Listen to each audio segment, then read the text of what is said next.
Hey yo!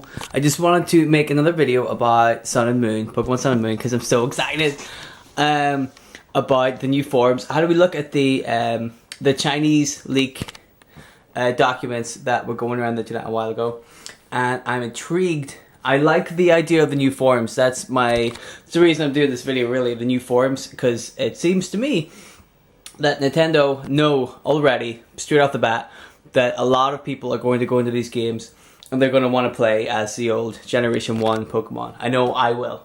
That was one of the reasons why I like Black and White 2 better than Black and White 1, because at least they give you the option to play as a Psyduck right off the bat, you know, which I liked. But what Nintendo have figured out this time, or Game Freak I should say, have figured out this time, is that they know this is going to be the 7th generation of games where people are going to start playing as their old Pokemon from Red and Blue. So they've decided to revitalize them somehow.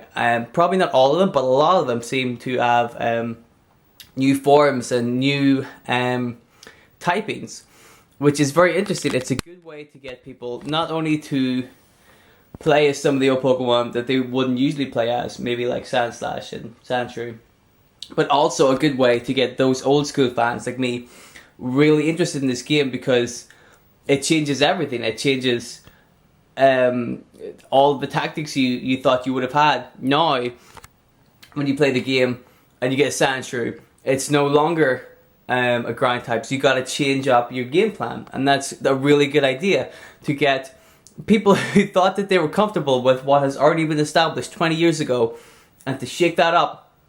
I mean, it fits in this game. This game is it seems like a very shake-uppy kind of game, you know, what they're doing. They're changing everything. They're changing the gym leaders. They're changing the kind of tasks and the challenges you have to do to progress in the game. I like it. I think it's a really good twist on, like I said, a game that's existed for 20 years. So whether or not it actually like works the way that they want it to is remains to be seen. But I think it's a really good idea to shake up the franchise like this. I'm not so psyched about Alakazam being a fighting type. That was part of the leaked documents, that the Alakazam line might be fighting types. And I'm like, that doesn't make sense, guys. That really doesn't make sense. So it's interesting to see if all of the old Pokemon are coming back, the Generation 1 Pokemon, if they're all going to have different forms, or if it's just going to be a certain kind, like a certain amount. Very interesting. I'm intrigued. I really am. I don't know what else to say. My voice is a little bit croaky. I apologize for that, although I probably sound better than I usually do. I just thought I should make this little video to talk about the forms and how psyched I am. I'm very psyched. I don't know if I've said that enough. I've said that like 46 times. But I'm very psyched about the new Pokemon games. And I really look forward to being able to play with my old favourites in new ways, which I think is going to be one of the bigger, more significant parts of this game, is that they're taking something old and flipping it on its head and still giving us something to surprise and challenge us. So I think it's a very, very good idea, and I'm very happy that Game Freak have done this.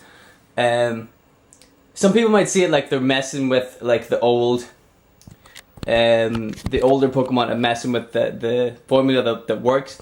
But I think by now they've already established a formula that does work, and they have enough freedom to kind of go in and play with it and see what else could work, and to try and surprise us, the fans. So I'm not bummed about it at all. I think it's a great idea. I just wanted to say it. I'm so excited about Pokemon. Okay, I'm gonna have to go. But the next, hopefully I'll do another video next week, which will be not as rambly, and I won't be as sore throaty next week. It'll be better. Okay, good. I'm speechless. I can't wait till November. It's only August, and I've still got September, October, 4 months to go. Clearly, I don't know any of the months of the year, because I'm not a smart man. I should just go back to sleep. I'm gonna hibernate until November, and then I'll wake up and play Pokemon and find a Growlithe that's a water form and a Rattata that's a dark form, and whatever the other ones are. I'm sure they'll make up a bunch of other crazy ones, like a Scyther that's a dragon or something. You know, give them time. They'll make something up. Mr. Mime that's actually a water type. Yeah, I could see it. Why not, right? He's got to do something. So anyway, I'll see you guys next week. We'll have a better video than this because this wasn't great. But I was just too excited. So, okay, I'll see you later. Take it easy.